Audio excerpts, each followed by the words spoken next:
Okay. A beautiful question is, why I am saying beautiful to this question? Because in this question, angle of depression is there. So your first priority is to make a figure from a top of a lighthouse. ये देखिए,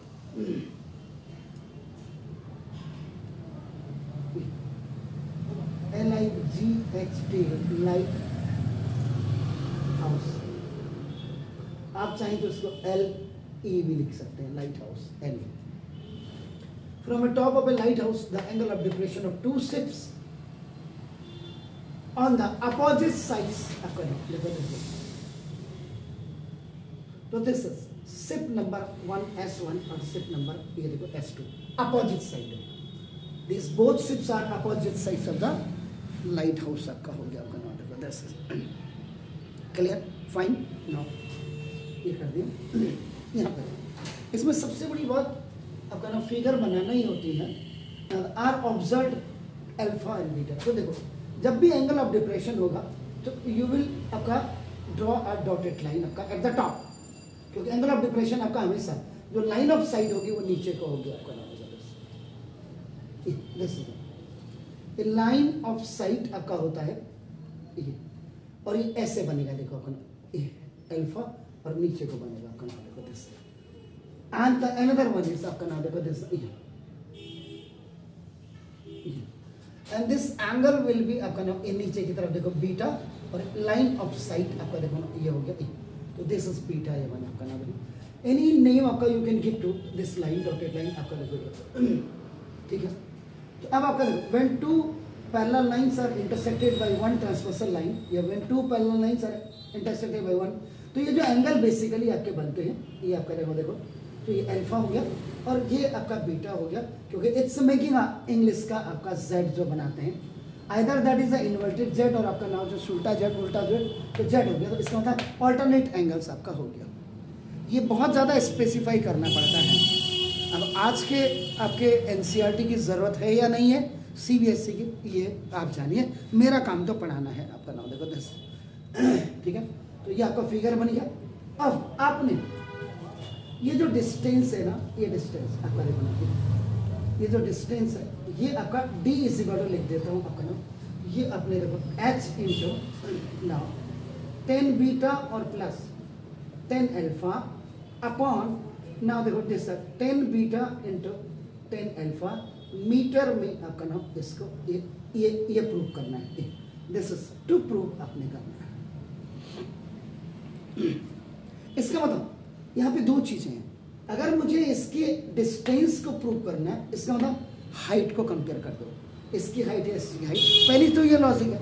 नहीं तो दूसरा क्या है, इस triangle से इसको निकाल दो और इस ट्राइंगल से इसको निकाल दो. सपोज ये डिस्टेंस आपका देखो जैसे x मीटर है आपका नाम देखो, सपोज ये आपको फाइंड आउट कर दो.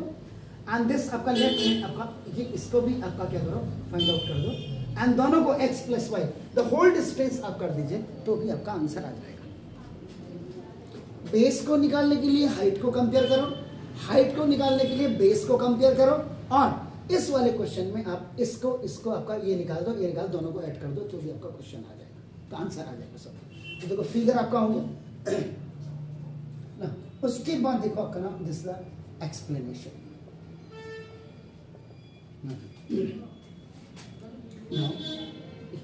लेट देखो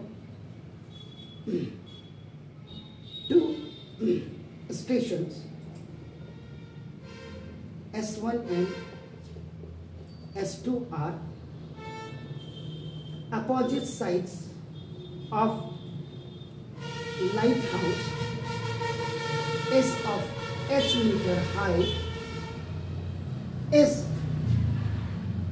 making an angle of depression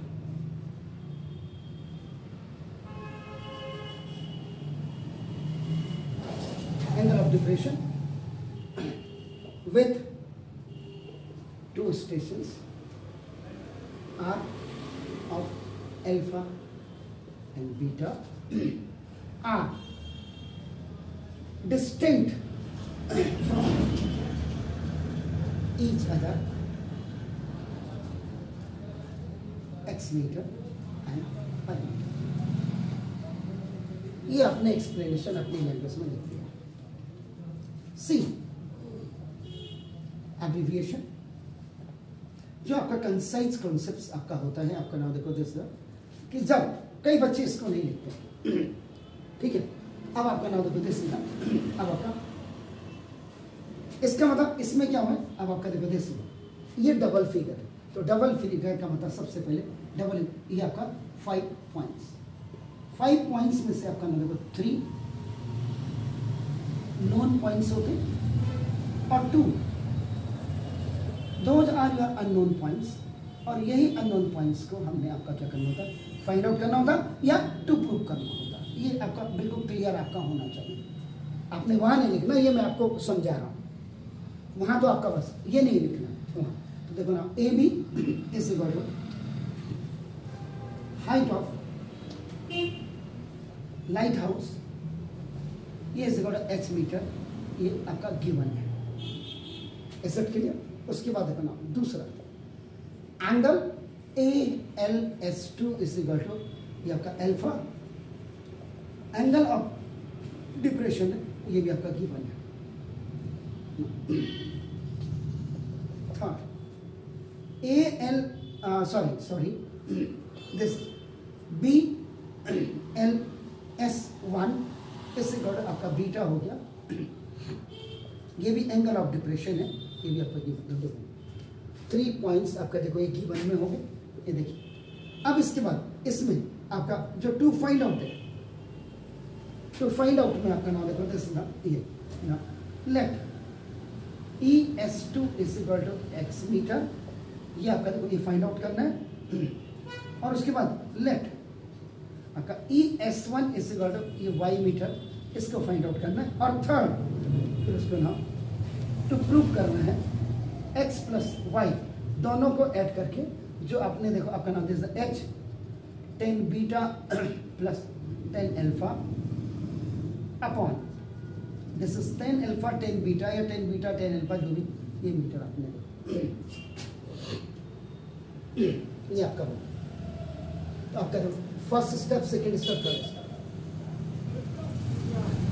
अब वीडियो बनाना जिन्होंने किया उन्होंने इसको नहीं लिखा, तो आपकी समझ में कैसे आएगा, इंग्लिश मीडियम के बच्चे हैं। इसके बाद देखो डी वर्किंग लेआउट सेक्शन, जो वेरी इंपॉर्टेंट सेक्शन, जहां बच्चे इसको कुछ नहीं कर रहे आजकल, फिगर बनाए यहाँ से स्टार्ट हो जा रहे हैं, तो अच्छी बात नहीं आपका ना देखो। और ये CBSE को भी सोचना है कि बच्चों को इतना लेवल मत गिराइए उनका ना, देखो जैसा ये एवोल्यूशन आपका ना, एवोल्यूशन पार्ट है आपका ना, very important part of this question आपका ना। देखो अब आपका देखो ना इन सबसे पहले देखो आप क्या करेंगे, फर्स्ट देखो angle ALS2 is equal to आप लिखेंगे angle ES2L is equal to alpha, और यहाँ पे लिखेंगे एंगल ऑफ, देखो angle of depression is equal to angle of elevation. ये आपको यानी कि ये जो अल्टरनेट एंगल है ये आपको शो करके लिखना पड़ेगा मेरे हिसाब से। अब नहीं कोई आपको बता रहा है उसके लिए मैं कुछ नहीं कर सकता हूँ। आपका देखो क्या कहें, angle BLS1 is equal to angle आपका देखो ES1, आपका देखो ES1L इज इक्वल टू ये आपका बीटा है, ये भी आपका angle of depression is equal to angle of elevation. ये आपको कायदे से लिखना चाहिए। एक अच्छे बच्चे की बात कर रहा हूँ, बाकी आप अच्छे बच्चे हैं या बुरे बच्चे हैं, ये आपका एडिट है। बिना इन दोनों के जो एंगल ऑफ डिप्रेशन के क्वेश्चंस हैं, आप आगे ना बढ़े तो बेहतर आपके लिए होगा। तो ना अब आपका देखो ना इन राइट एंगल ट्रायंगल, अब आपका देखो ना दिस LES2, यहाँ पे angle of elevation, angle of depression is angle of elevation आपने किया है। तो ना देखो दिस, तो आप यहाँ पे ये LES2 भी लिख सकते हैं आपका नाम देखो दिस, तो this 10 alpha is equal to perpendicular over base, perpendicular आपका देखो नाम दिस EL अपॉन आपका देखो ES2 है, तो नाम 10 अल्फा इज इक्वल टू आपका H upon X, perpendicular over base हो गया, है ना। X is equal to H over 10 alpha, ये आपका जो है दिस इक्वेशन नंबर 1 है आपका ना, by cross multiplication and replacement में ये आपका आ गया। Now you come to the next one आपका figure on the right hand side of the lighthouse. In right angle triangle आपका LES1 आप करें, फिर अगेन नाउ दिस ये वाला ट्राइंगल आप ले रहे हैं, तो 10 बीटा इज इक्वल टू आपका अगेन परपेंडिकुलर बेस, परपेंडिकुलर आपका ना EL अपॉन आपका देखो ना ES1 10 beta is equal to now देखो दिस व्हाट इज दैट आपका ना H ओवर आपका नाम देखो दिस सॉरी ये y परपेंडिकुलर बेस, ये देखिए तो therefore y is equal to now H upon 10 beta ये भी आपका देखो bye cross multiplication and replacement में आ गई, क्योंकि बिकॉज आपको ये प्रूव करना है पूरी डिस्टेंस, आपका पूरी डिस्टेंस का मतलब आपने पार्ट्स में x और y निकाला है आपका, no you have find out x and y in parts, so now you add it both, so now equation number 1 and equation number 2 adding that या आपका अगर इसको आप सिंपल देखो ये भी लिख सकते हैं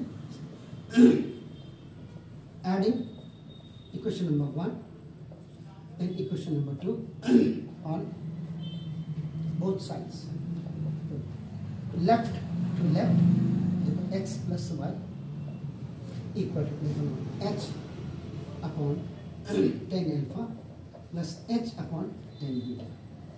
आप h क्या करो कॉमन इन न्यूमरेटर आपका नाम देखो दिस x प्लस वाई को मैंने क्या कर दिया डी कर दिया, देखो आपका देखो डी इसे देखो h कॉमन ले लिया आपने देखो, तो 1 upon 10 alpha 1 plus 1 upon 10 beta h बन जाए h बन जाए h हो गया, इसे के लिए यहीं पे कर देता हूँ, तो ना देखो this h is equal to sorry तो d is equal to h आपका देखो ना दिस एलसीएम ले लीजिएगा 10 अल्फा 10 बीटा, ये देखो नाउ दिस ये अपने एलसीएम आपका ले लिए तो आपका देखो तो 10 अल्फा बन जा 10 अल्फा 10 बीटा, जब डिफरेंट डिनोमिनेटर्स होते हैं याद रखिएगा तो क्रॉस मल्टीप्लिकेशन की तरह मल्टीप्लाई होते हैं, तो 10 अल्फा बन जा 10 beta, beta is 10 beta is, तो 10 बीटा बन जा ऐसे जाएगा, तो ना दिस 10 बीटा दिस प्लस हो गया 10 बीटा बन जा 10 अल्फा इज रिमेनिंग, तो 10 अल्फा बन जा 10 अल्फा आपका नाम लिखो दिस ओके, तो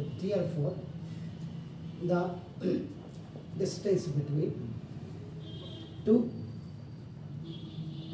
stations S1 S2 is equal to आपका x plus y equal to जो आपने d लिया था d is equal to आपका देखो h into 10 beta plus 10 alpha upon 10 beta 10 alpha, जैसा वो बोल रहा है वैसा लिखने में हमें क्या दिक्कत है आपका नाम देखो this in metre,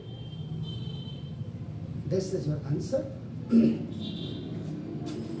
is it clear? So now please see, share,